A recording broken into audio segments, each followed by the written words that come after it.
Hey everyone, yeah, welcome back. Good to see you again. I'm going to give it a few minutes just to let everybody file in, but in the meantime, I'm going to just see if I can find the comments. I haven't done this yet, so start the stream.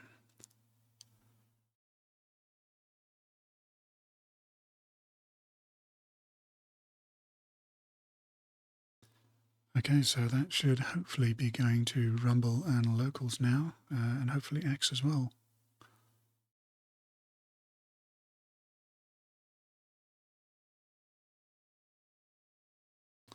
Yeah, it looks like it's working. Let me turn on X, there you go.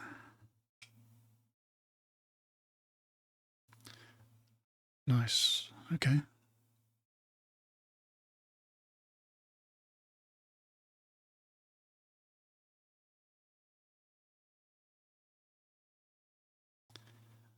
Yeah, I'll give it a few more minutes and just see if any activity starts.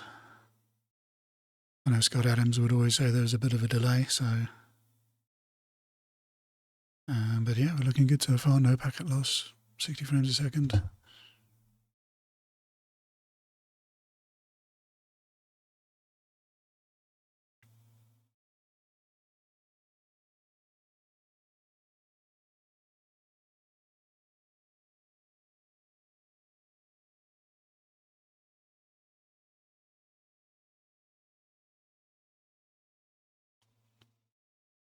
It's been quite interesting preparing for this, actually. There's quite a few bits that you have to set up for Rumble Studio and just to get everything connected up. It's not impossible. It's pretty streamlined considering all the different parties involved. But yeah, it's good. It's good that it's set up, and you can actually do it in a way that's fairly secure and seemingly easy enough. Well, I'm not sure I'm going to get many live chats, so I'm going to just start with the show. Because yes, there's a show. It's all been happening, and now you want to know. But before we can start, we must begin with hello. My name is Sean, your host and fellow. Now grab hold your beverage, your mind just as quick. We're building up for our best sip. So join me now for the greatest pleasure, where we unwind this world together. It's time now. It's time for the sip. Let's do it now.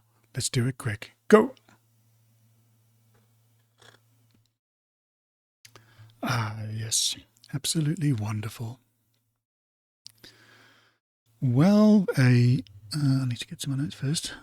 Well, a Japanese aquarium replaces the missing eels with cardboard cutouts after fish became socially anxious. Yes, in Tokyo, Japan, staff at a small aquarium in Japan found themselves dealing with an unexpected emotional crisis after a group of garden eels reportedly became too frightened to appear in public following a prolonged closure. The aquarium had temporarily reduced visitors' traffic during maintenance work, leaving the famously timid eels in near total quiet for weeks. When visitors finally returned, staff noticed something strange.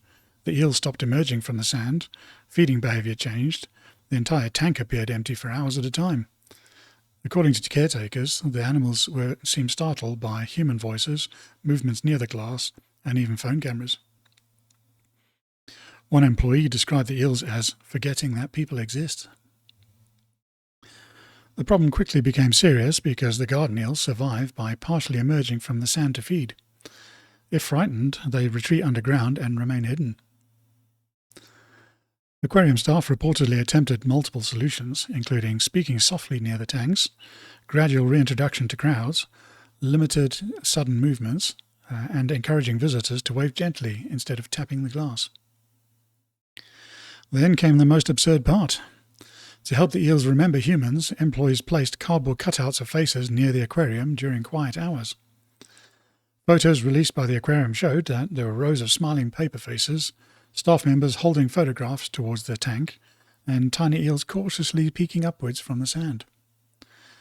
The images immediately went viral, and the aquarium later asked the public to participate remotely by joining video calls directed at the tank, so the eels could gradually become accustomed to human presence again.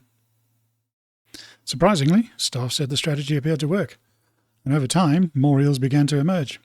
Feeding behaviour normalised, and visitors once again saw the animals waving gently in the current. Marine biologists later explained that the garden eels are highly sensitive to vibration and movement and can indeed become unusually cautious after environmental changes. The aquarium maintained that the cardboard faces were never intended as a joke. Unfortunately for them, the internet strongly disagreed. So let me just rearrange some of these notes. Put the Rumble Studio on the left, there you go. Yeah, okay, so this is, well, it's Friday now. It is my first live broadcast. So I've saved the King's Speech. Yes, it's going to be going through the King's Speech that the King gave on the 13th of May, setting out the government agenda for the following year. I thought it'd be a good one to go through, just because it will show how things are going to go, politically speaking, over the next 12 months in the UK. And it's quite comprehensive. There's quite a lot of bills being introduced. And yeah, I just wanted to explain what they were and give my take on what each of them means, basically. So yeah, I did post a link on the Rumble description, so you may be able to follow along with it, but it's the BBC website. They did a nice summary of all the different bills, not really saying what they do, but just categorizing or just listing them essentially. So you can find the link in the description or find it on the BBC website. So yeah, the first one up really is the steel industry nationalisation bill. And I spoke about this previously. It's really the steel industry in the UK has been devastated since the 60s and 70s. Used to be one of the biggest steel producers in the world, and Sheffield was a major part of that as well. Often considered some of the best steel in the world. And now it's pretty much a shadow of its former self. The Chinese company that owns, the only main steel mill that's operating in the country, they say it's way too expensive to run at the moment, and it's costing them about $1 million a day, which is, quite a lot. So they want out of that. There is another furnace, arc furnace in Rotherham, but that's been shuttered because the owners have been implicated in serious fraud allegations. And so they don't have the money to get it operational again, and it's currently being investigated by the Special Investigation Unit. I think it is at the NCA. I think it's the NCA. Can't remember. But that would still require a lot of refits and a lot of money spent on it for it to be brought up to modern standards. So I think it's very unlikely that that will come back online anytime soon. So this nationalisation bill is to try and save the only remaining capacity that the UK has for producing steel. But there is a condition attached to it, which is that it's subject to a public interest check. So they're going to ask the public about nationalisation and if it's a good idea or not. I'm just wondering what happens if they say no. Does that mean the UK is not going to produce any steel at all then? It's just going to be too difficult, too damaging for the climate to bring it back online. So yeah, I mean, you can imagine if the UK actually ended up in a war of some kind and needed to produce a few ships, or frankly anything, they could try and make the ships out of wood, but probably have an army of environmental activists fighting against them. So the steel bill has been mooted for some time because of the industries. They want to keep them running. There's still a lot of jobs dependent on them, and if it doesn't get nationalised, then it's going to have to be shuttered essentially. Then we have the European Partnership Bill. You remember Brexit? 48%, the 48%ers out there, they still want it their way. So they don't like that referendum stuff. They just want to sort of make it happen anyway. And this bill is designed to create a legal framework for strengthening UK and EU ties, mainly for trade and cooperation. So yeah, it's quite a broad term there, cooperation. Anything that could be cooperation, couldn't it? It's probably the point, I guess, of this, is that it will just allow them to amalgamate as many laws as they can. The bill will allow ministers to fast-track implementation of new agreements with the EU into the UK law, including dynamic alignment with certain EU rules. Interpretation of that is that the UK will automatically adopt any EU rules. Main focus is on things like food, plant, agriculture and animal standards, emissions, so yes, carbon credits, which are obviously important to everybody. Things like electricity and power generation, and that's going to have very limited Parliament oversight. So any changes there won't have to go through MPs and ministers, which, that is probably not a good thing, I'd say. Changes can be made, with people in the UK having very little say in it. And that's probably even more important given the rest of the bills that are coming along. So, the Regulation for Growth Bill, that is a regulating for growth bill, which aims at modernising the UK regulatory systems to better support growth and innovation. It produces regulatory sandboxes where new technology can be tested in areas like AI, defence and innovative products. It requires regulators to prioritise growth and reduce unnecessary risk aversion, but it gives powers to ministers to issue strategic steers to regulators. So, that is all-encompassing, actually. Instead of enacting new laws, ministers can simply dictate to regulators what the standards should be. Regulators now lose their independence and just become an execution arm for the government. So if you want a particular political outcome, then you just need to dictate it to whole industries, who would then have to comply at that point. It's all about being pro-growth, and you do want to be pro-growth, don't you? So, the UK definitely does need some growth. It's really desperate for growth over the next few years. But just giving politicians carte blanche over these new and critical industries, I'm not so sure about that one. Why not just properly deregulate, or open up the rules a bit, pass some actual laws to support it, rather than just making this open-ended lever. Out at the pub on Friday night and implemented by Monday morning. It's kind of setting things up for a total shit show, to be honest. And that's not to mention the feeding frenzy. I mean, if you look at things like the PPE scandal, the protection equipment, during the COVID era, that ended up in a bit of controversy. It hasn't been solved yet. Baroness Moan, I think, is the lady that was implicated with that. But it just opens up the door for all sorts of nonsense. Those new high-growth industries tend to attract a lot of cash, and we've seen before how lots of cash being funneled through few fingers with very little oversight can produce quite a lot of corruption. Then there's the Competition Reform Bill, which is a reform of the UK competition regime and the Competition and Markets Authority, aiming to make enforcement faster. So this changes the decision process from an independent CMA panels at the moment, to one that would be made up of CMA executives and other specialist groups.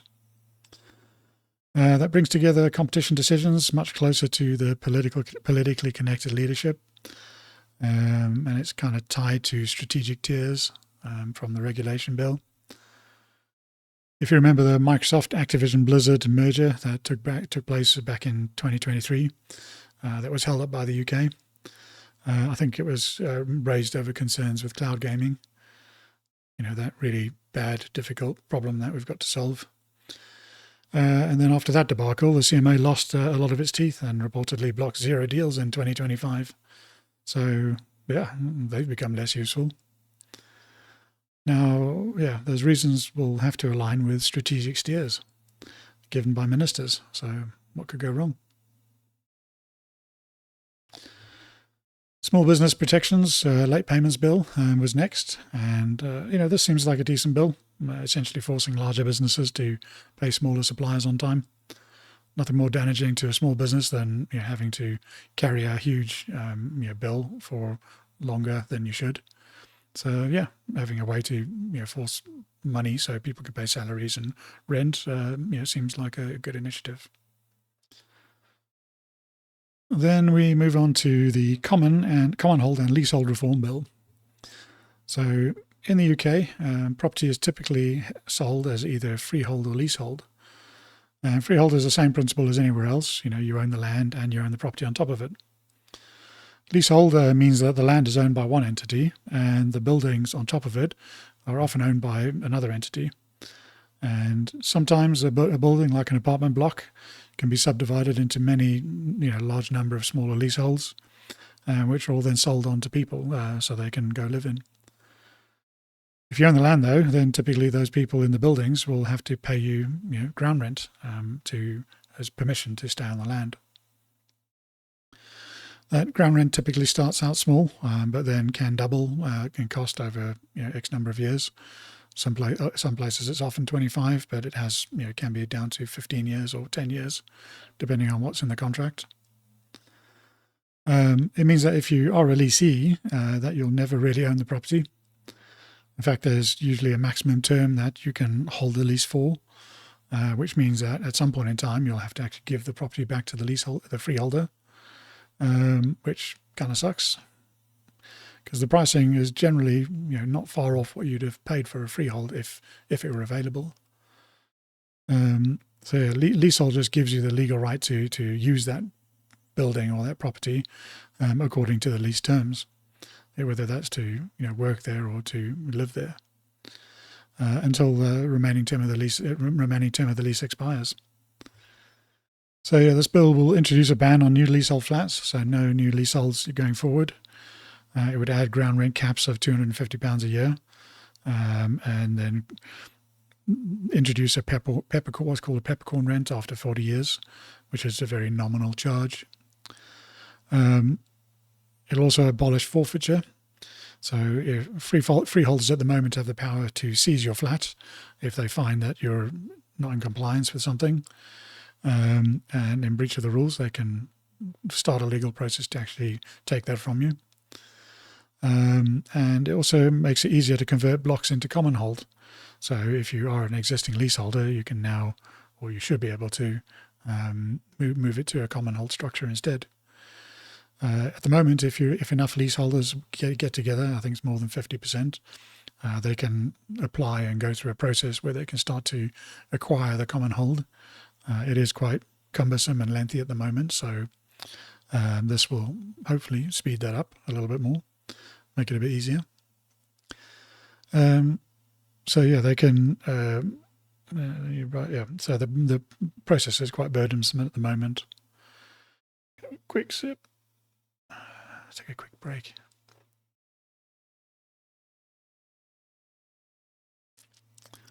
Tea today, if you want to know, Earl Grey as well. So in honour of the King's speech.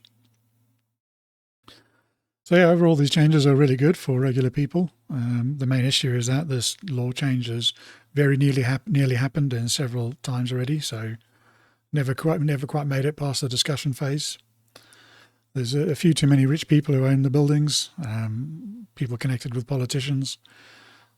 So there is some chance that the bill will pass. It was part of Labour's manifesto pledge, so but I doubt it'll have any of the juicy parts in it. I think it'll be watered down quite a lot. Okay, then we move on to the social housing renewal bill, and this is the social housing. Social housing is the government-owned housing that people have on very low incomes, who need government assistance can live in. Usually paying rent and that kind of thing, but much reduced rent. probably a quarter maybe of what a private landlord would have charged.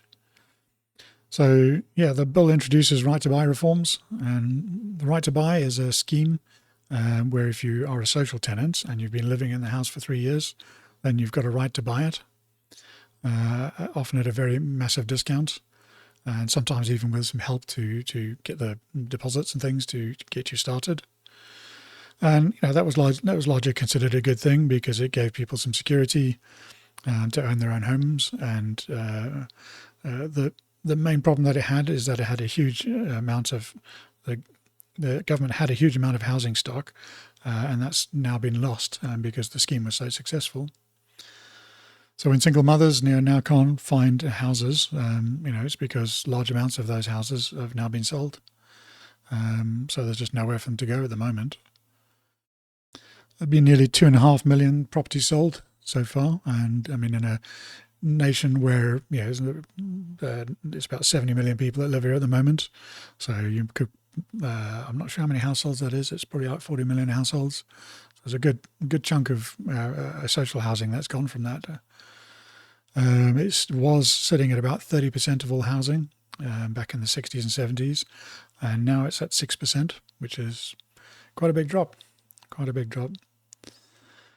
Shockingly, people who have been buying those houses, they're really cheap, and they have been turning them into private rentals, and then often with huge increases in the rent in those areas. So big surprise, I know, but it's people want to make money, don't they? The bill also bans newly built homes from the scheme for 35 years. So they'll only really help if they actually start building more homes, in volume. In the last 35 years, they've only made 1 million homes. So, it's it'll have some impact and it'll have some value. But one of the biggest problems at the moment is the lack of social housing. And I think given the possibilities of the future, social housing may become even more important. Then we have the remediation bill, and this is related to the Grenfell Tower tragedy from 10 years ago. That was something that happened where the cladding on the outside of the building, it's the outer skin of the building that you'd see from the street.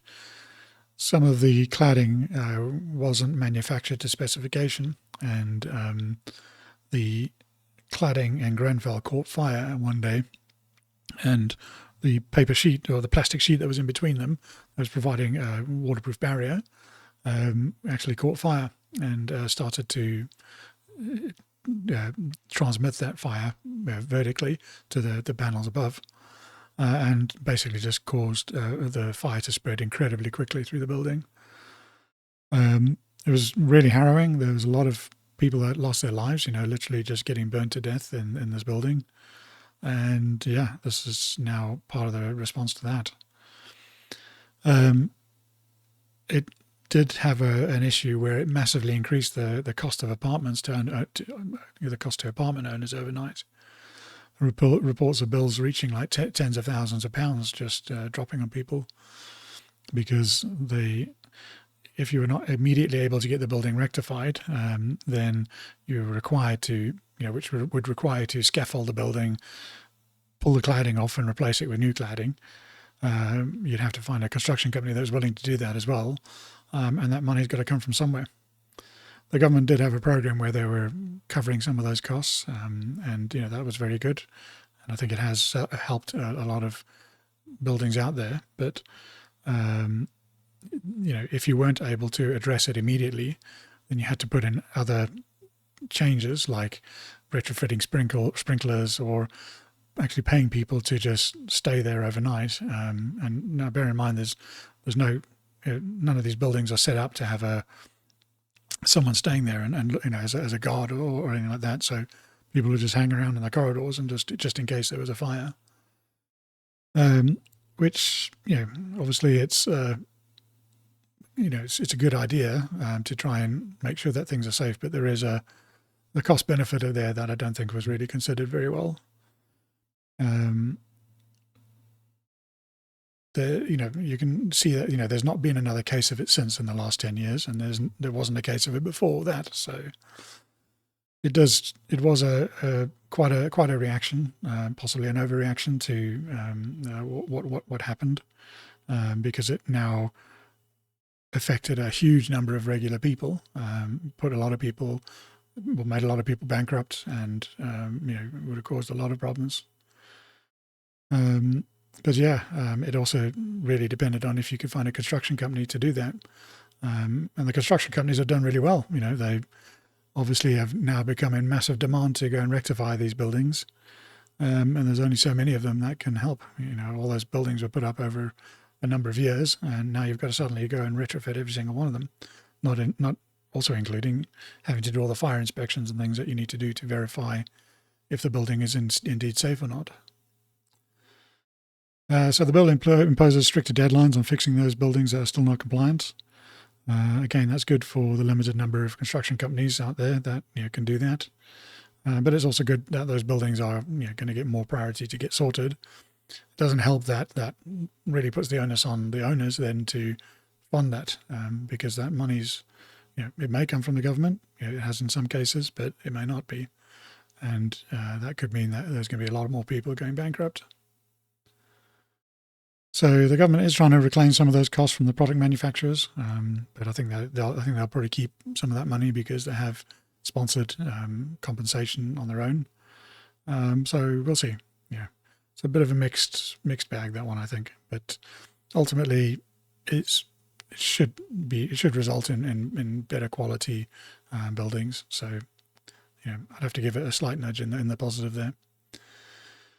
Then we've got we go from buildings to transport now. So there's the Railway and Passenger Benefits Bill, and this bill formally establishes the Great British Railways, which essentially nationalises the UK rail networks, and including all of the operation of that.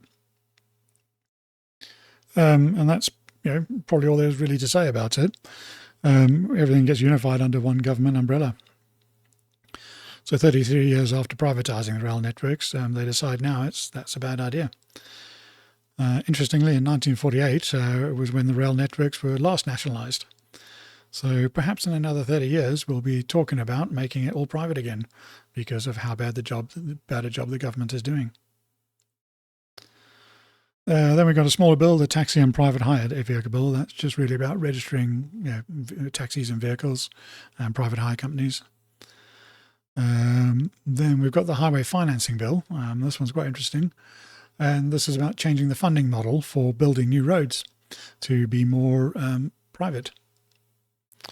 Yes, private companies will now be able to build road infrastructure and own it. Or not own it outright, but they'll be able to charge toll fees on those roads. But, don't worry, the government's still involved. They'll still be providing huge sums of money up front, taxpayer funded, to build those roads. Just now the private companies essentially get a guaranteed profit out of it. So yeah, what could go wrong? Yeah, maybe we'll see those roads renationalised in 30 years, eh? Then we've got the Northern Powerhouse Rail Bill, and this bill has been going on for probably more than 10 years now. It used to be called HS2, which has had so much controversy already.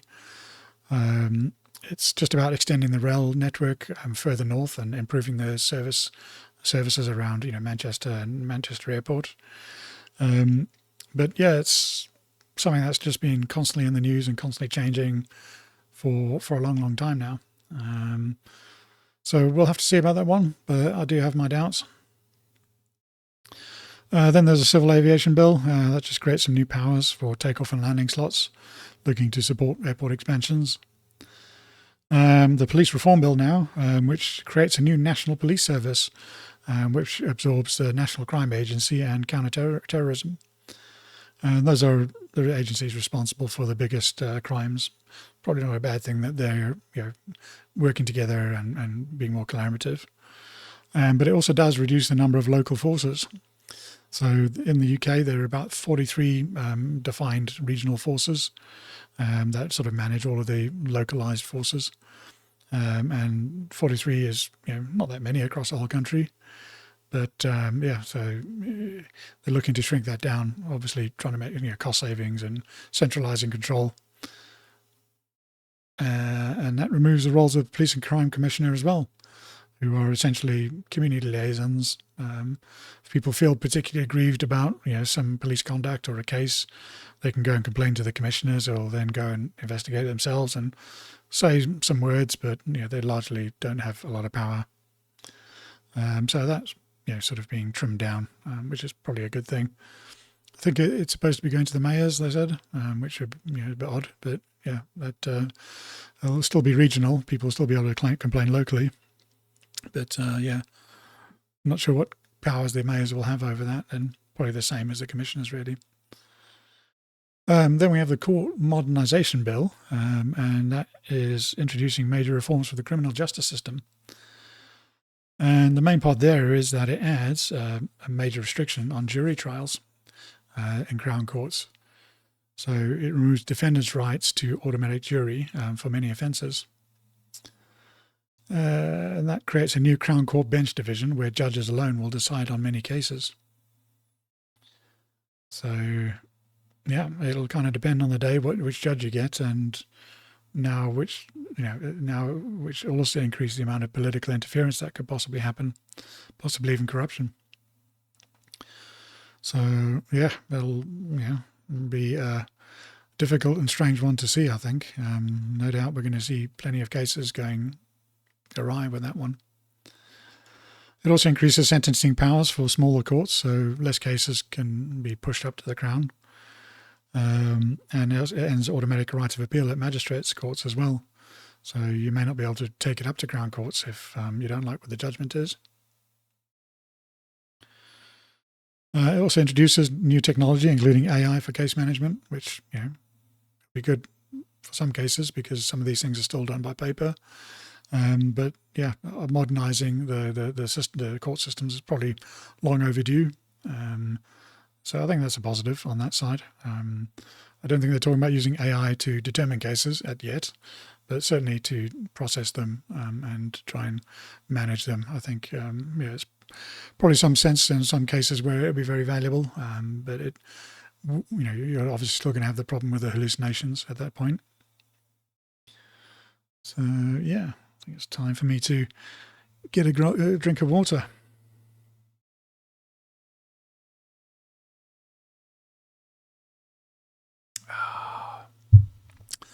Water is the gift of life. Well, then we come on to the Immigration and Asylum Bill, and this is a big one, a hot topic at the moment. And it moves to a core protection model for asylum seekers, which means that they have time-limited protections, which are reviewed every 30 months. So it doesn't mean that they lose them, but it just goes for review, instead of the automatic indefinite leave. Refugees must earn settlement through contributions, integration, and good behaviour. There's also faster removals, so people can be taken away quicker. I'm not sure how many removals have happened yet, so faster than nothing. Still faster, I guess. Appeals overhaul, that has been criticised as it will sit closer to the Home Office. So currently appeals are heard by a first-tier tribunal, which sits under the Ministry of Justice, and it's designed to create a separation from the Home Office. So instead of qualified judges deciding on cases now, it'll be up to professional adjudicators. And critics fear it'll be one more administrative body aligned with the Home Office. So instead of hearing cases independently. So the same department that are rejecting the asylum claims now get to decide on the appeals. I wonder how that's going to go. At the moment, the current system has a huge backlog, and there's about 48% of the appeals that actually succeed. So they'll probably go a long way to clearing that down and also reducing the appeal success. The asylum seekers themselves are required to contribute to the cost of accommodation and support. And currently they receive about £7 a day for essentials, and they're not allowed to work for the first 12 months, and this will seek to change that.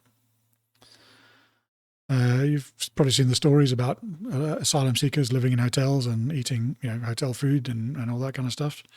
And, that is probably still going to happen, but that now the asylum seekers are going to be means tested for how much they can contribute. So yeah, that'll obviously change. Tougher age assessments, and tightens how Article 8 is used in the European Convention for Human Rights, so the right to family life, and it tightens how that's applied to immigration decisions. So people can't claim, they're not going to be able to stay with their parents or their family.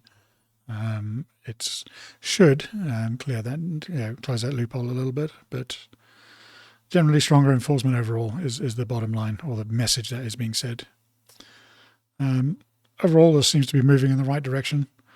I'm unsure about the changes for processing. It's good that the judges will be freed up, but to maybe focus on criminal cases. But delegating decisions to kind of more casual adjudicators, that'll bring its own problems.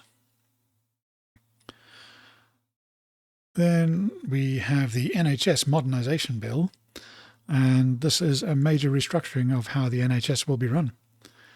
NHS England they currently run the NHS, and they'll be abolished and and the whole thing will be brought directly under the government Department for Health and Social Care, which is a significant increase in political control. It also creates a single patient record, so all your data will be centralised and accessible across the NHS via the NHS app. And I've got mixed feelings about that one.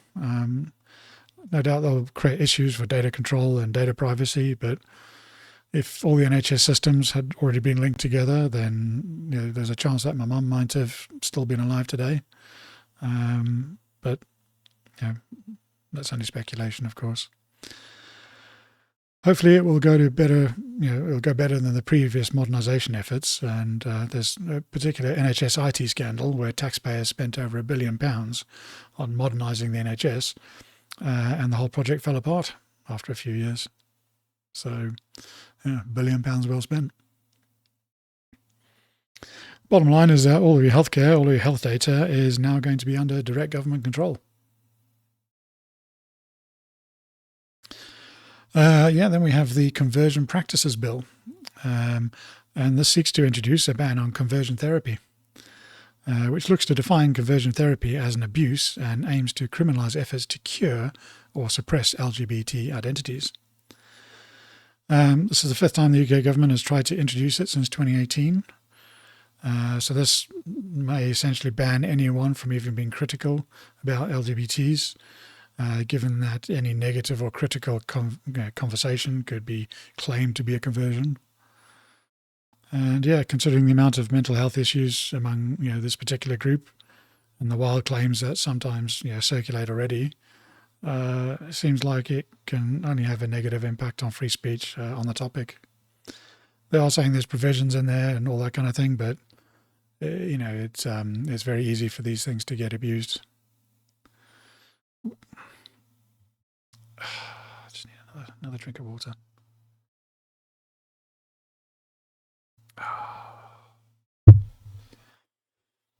Then we have the Energy Independence Bill, and this aims to reduce the reliance on imported fuels, which is a good thing. The UK is currently incredibly dependent on imports at the moment, and it's been framed as an energy independence and trying to preserve or prevent hostile nations from using energy as a weapon. So how they plan to do that is mainly through clean energy and some nuclear, with permanent bans on new oil and gas licenses and fracking. So how you unlock energy independence while still banning licenses and drilling for new oil and new gas, of which there are extensive pockets of them around the UK. The UK is sitting on some really some of the world's best oil fields and gas fields. There's some market reforms included, expands Ofgem's powers, including regulating energy brokers, and that's just in time for the government's strategic steers. It does not actually remove dependence on imports, by the way. The UK does not manufacture clean energy equipment, and it also it has no way of mining uranium, so it still has to import all of that. It does a really excellent job, or has really excellent facilities for turning the raw materials into usable fuel. That's if you can get any of it in the time of need. So, yeah. There seems to be a massive win for the climate change crowd, though. No doubt they're rubbing their hands and walking all the way to the bank. And that kind of leads to the next bill, which is the electricity generator levy bill, which is quite an interesting one. So a couple of years ago, the price of electricity shot up, and everybody was complaining that these energy companies were profiteering from all of this, all these high prices. So the government introduced a new levy, which meant they could now take 45% of the profits if you start to make too much money because energy prices are now higher. The bill increases that to 55% now and codifies it into law. But weirdly, this is mainly being applied to renewable energy and nuclear companies. So in the UK, when gas prices start spiking, the price of electricity goes up for all sources because energy is actually pegged to the price of gas. So because the input cost for renewables and nuclear doesn't increase, that means they just end up with massively larger profits. So they aren't doing anything. It's literally the system that is going a bit haywire. So which means, kind of seems really odd now that they're banning it for new oil and gas licenses to push for more renewables. Why don't those renewables just use those extra profits and invest in the infrastructure? It just seems a bit arse about face, really. Then there's the nuclear regulation bill. There's not too much to say about that. It's just standardizing and streamlining the nuclear regulatory framework, and mainly looks to speed up nuclear adoption, essentially. Also creates a centralized nuclear energy regulator and, strategic steers.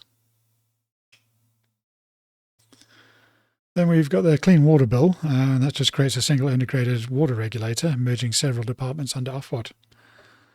Again, there's not too much to see there. The UK's got some pretty good quality water, rivers and things like that, and there's relatively few incidents of pollution.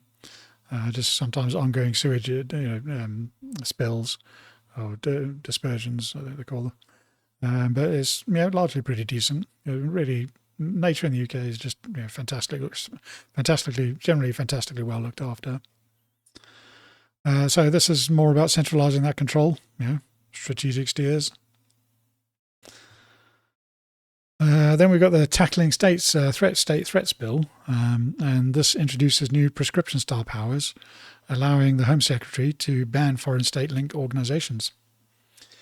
Mainly looking to target the groups like the IRGC in Iran and some of the state-sponsored actors in North Korea and things like that, and creates new offences to tackle the state-sponsored criminal activity and interference in the UK. How they're going to force that in those other jurisdictions? Not sure, but again, it's going to be interesting to see how that one will work. There's a lot of broad language here, which means that pretty much anything can probably go. If the Home Secretary decides that you're a state-linked organisation and that you're politically interfering, then you can be targeted, and they can then rule by decree to say what the remedy is going to be. So I will wait to see what happens on that one.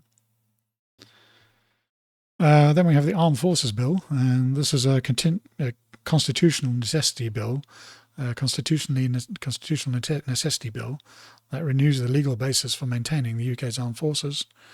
It continues the Armed Forces Act of 2006 for another 5 years and includes several welfare and modernisation measures. It's pretty straightforward. The UK is allowed to maintain a standing army through this in peacetime, but it does require renewal every 5 years. So, pretty much nothing to see there, but it does create a new defence housing service to improve the housing for service families, which is a big plus. And it also makes it easier to mobilise reserve forces, including raising the maximum recall age, just in case there's a need for a war at some point. Yes. Then we get on to the National Security Bill, and that mainly updates the Computer Misuse Act of 1990. And things have changed quite a bit since 1990s in the online world. So this is focusing on cybercrime and cyber violence. It creates a cybercrime risk order to restrict named persons. So it restricts their online activities. What kind of devices they use and the associations they can have. So if you committed a particular offence, they can now tag you with one of these orders, so that they can control your online activity in any way they like, basically. So I didn't see what offences it covered. It may be that it's any offence, in which case break the speed break the speed limits, you may end up with one of these on you. But I don't know that yet at the moment. I don't know that I didn't check before I started or when I was going through this. So, but yeah, it will apply to anybody committing an offence.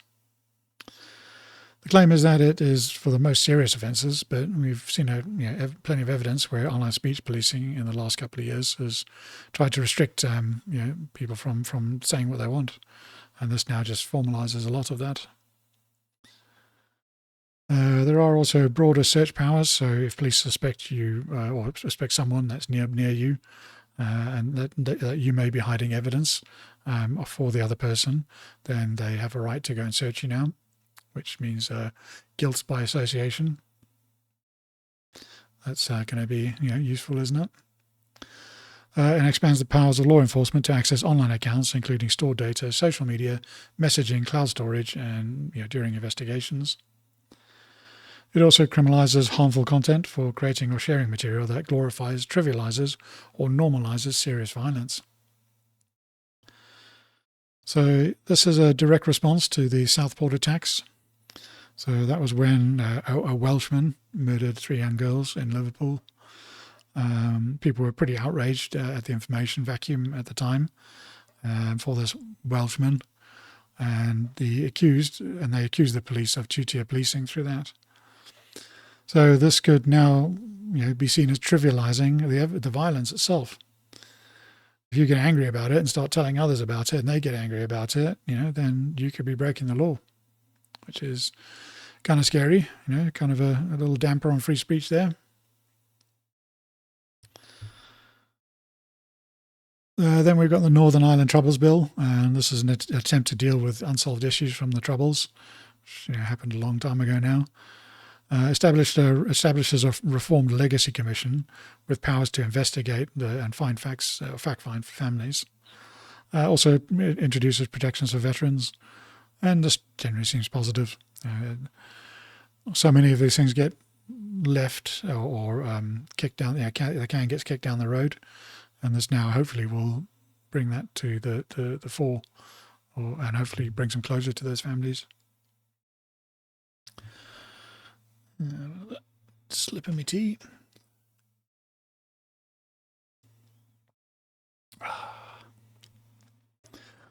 Then we've got the Digital Access to Services Bill, and this has been very controversial at the moment because it introduces a voluntary national digital ID system. And the claim from critics is that it's one of the necessary steps to provide centralized control over our lives. If you think about the centralized bank digital currencies, CBDCs, people are saying this is all tied to that.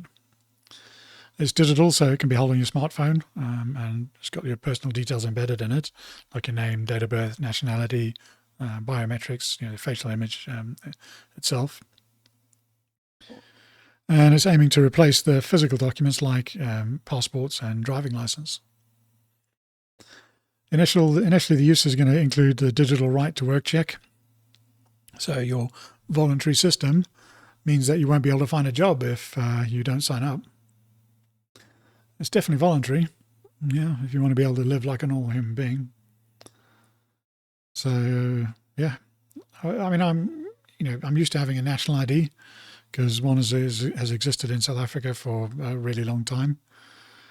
Making it digital so you can start to be used to govern every aspect of your life automatically is kind of where it starts to get a bit sticky. As an IT guy, it makes sense for me, having all of these things centralized into, from a computer systems point of view, but just the control that brings is just a little bit too much, when the power becomes so centralized.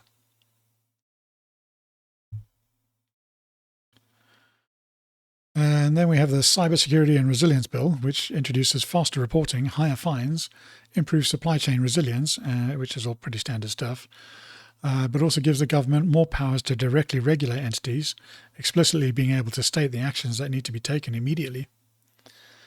So, yeah, gives much greater ability to expand the scope and regulation of via secondary regulation.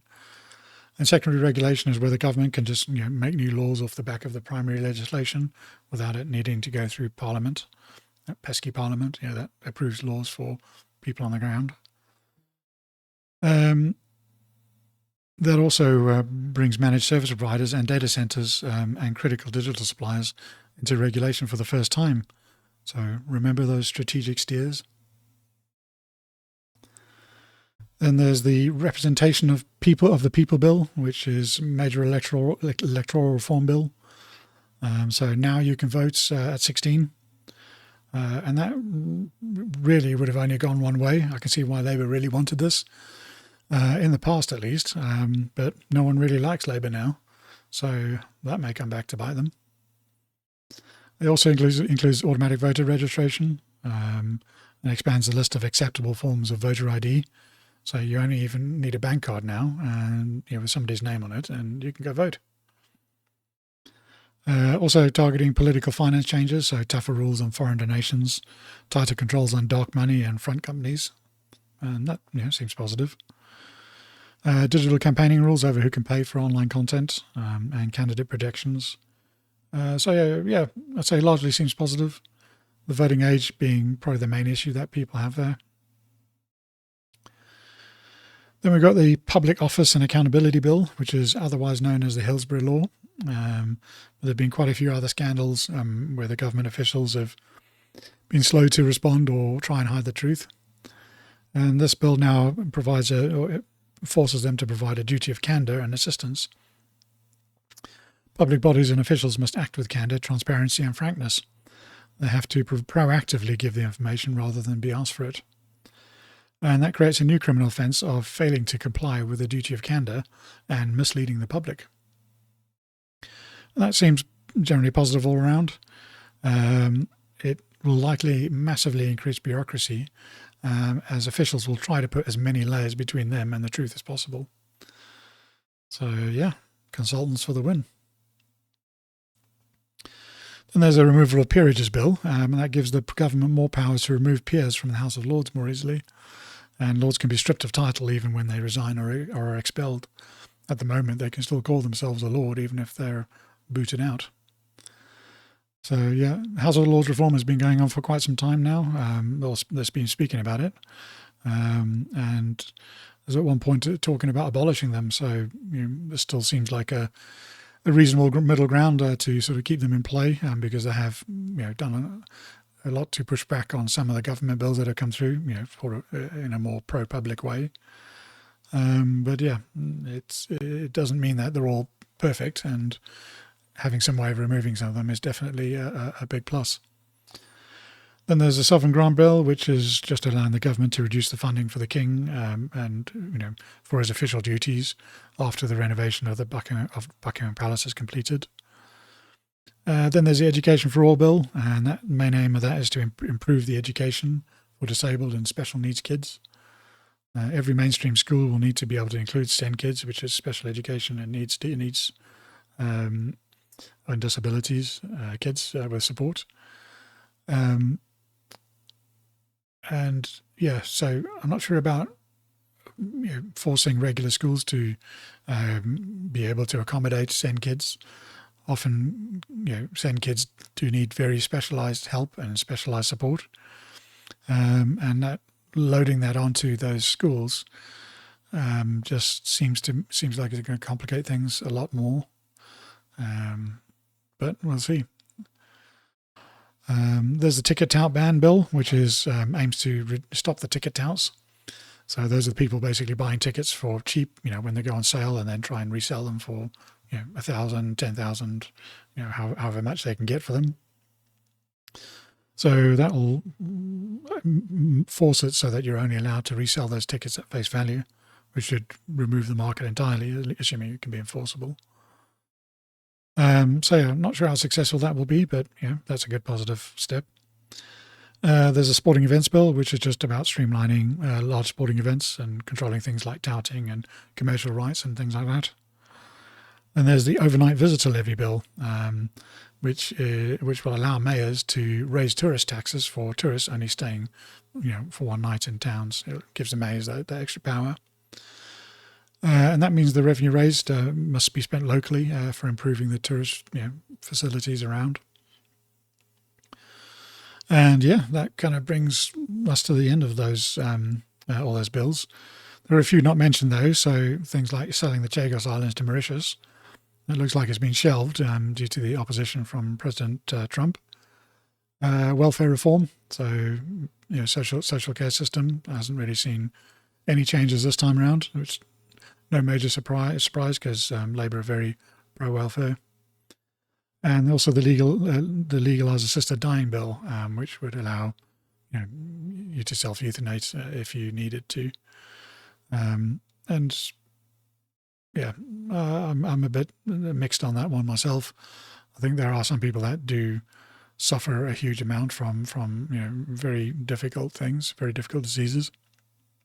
But certainly there has been instances where healthy-ish people are sort of push down those roads as well. So the main focus of the King's speech seems to be about centralising power to the government and nationalising large sectors of the economy, then removing the rights from people to speak about it. Nationalising the railways while privatising the roads will make it very expensive for private cars. But hey, there's a cheap train, for you to use. Water regulations are being controlled. Health is now being centralised. The legal rights to trial has also been significantly reduced. The independence of many regulators are now being replaced by the all-controlling hand of government. All those strategic steers essentially become ruling by decree across many industries, maybe even more pervasive than the secondary legislation has been doing so far.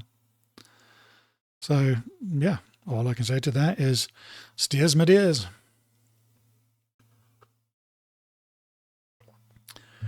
And that brings me to the end of my notes. So all I'll say finally is, it's good timing actually because it's just before the hour. But when life gets you down, try something new. Move home, new hobby, new friends, new job.